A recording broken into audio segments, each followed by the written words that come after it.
बच्चों वीडियो तो बहुत देख लिए लेकिन अभी तक समांतर माध्य वाले क्वेश्चन हल करना नहीं आया तो बच्चों टेंशन छोड़िए, क्योंकि बच्चों मैं आप सभी के लिए लेके आई हूँ चैनल मैथ के फंडे में कक्षा 7 की गणित में अभ्यास 3B बच्चों, जिसमें क्या पूरे समांतर माध्य वाले क्वेश्चन है ना बच्चों। तो सबसे पहले हम क्वेश्चन को समझेंगे और क्वेश्चन को करेंगे हल। तो बच्चों सबसे पहला हमारा क्वेश्चन है, किसी कक्षा के 5 शिक्षार्थियों ने गणित की परीक्षा में क्रमशः 40, 50, 68, 70, 72 अंक प्राप्त किए।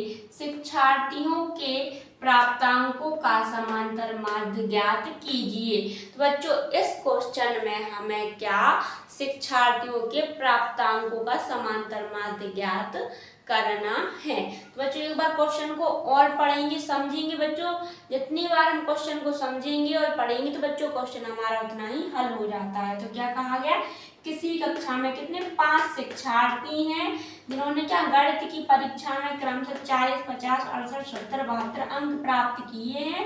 तो शिक्षार्थियों के प्राप्तांकों का समांतर माध्य हमें ज्ञात करना है ना बच्चों। तो सबसे पहले लिख लेंगे हम इधर पे हल।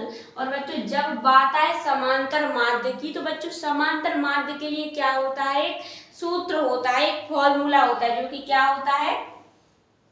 इधर बच्चों हम लिखेंगे समांतर माध्य बराबर, समांतर माध्य बराबर कुल पदों का योगफल। कुल पदों का योग भी लिख सकते हैं या योगफल भी लिख सकते हैं। और बच्चों क्या आ जाएगा, बटे में पदों की संख्या, पदों की संख्या है ना बच्चों। तो इस सूत्र की सहायता से क्या बच्चों हमें क्वेश्चन को हल करना है। इस सूत्र की सहायता से क्वेश्चन हमारा आसान हो जाएगा है ना। समांतर माध्य निकालना तो बच्चों क्या, कुल पदों का योगफल। तो बच्चों हमारे पास पद कहाँ दिए गए हैं, ये दिए गए 40, 50, 68, 70, 72 और पदों की संख्या कितनी है, 5 है। मतलब कितने शिक्षार्थी हैं, 5 हैं। और इन्होंने गणित की परीक्षा में जो क्या अंक प्राप्त किए वो हमारे क्या है, पद हैं। और उनकी संख्या कितनी है, 5 है ना बच्चों। तो इस तरीके से क्या करेंगे बच्चों, तो अब इन सभी को क्या इधर से इसको हम हटा देंगे।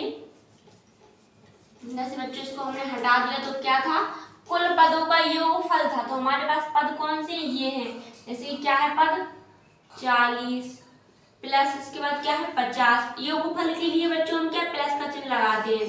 फिर इसके बाद क्या है 68 और बच्चों 68 के बाद क्या है हमारा 72 और बच्चों 70, 70 के बाद क्या है हमारा 72, क्या है 72 है ना। कुल पदों का योगफल बटे में क्या था बच्चों, पदों की संख्या। तो पद कितने हैं गिनेंगे, 1, 2, 3, 4, 5। तो 5 पद है तो बच्चों 5 से क्या हमें भाग दे देना है बच्चों है ना। तो जब हम इन सभी को जोड़ेंगे तो क्या हो जाएगा हमारा, हो जाएगा 300। आप जोड़ सकते हैं बच्चों, बटे में क्या है 5 है तो 5 से हमें भाग देना है ना बच्चों। तो अब हम 5 का भाग देंगे 300 में ना। इधर पे जब 5 के बारे से 5 में भाग देंगे तो 5 एकम 5 और बच्चों इधर पे क्या 5 का 30 और क्या बच जाएगा, ये 0 बच जाएगा है ना। तो इधर पे आंसर क्या आ जाएगा 60 बच्चों, ये हमारा क्या आंसर आ जाएगा है ना बच्चों। तो शिक्षार्थियों के प्राप्तांकों का समांतर माध्य कितना निकल के आया है, 60 निकल के आया है। इधर आप लिख भी सकते हैं शिक्षार्थियों के प्राप्तांकों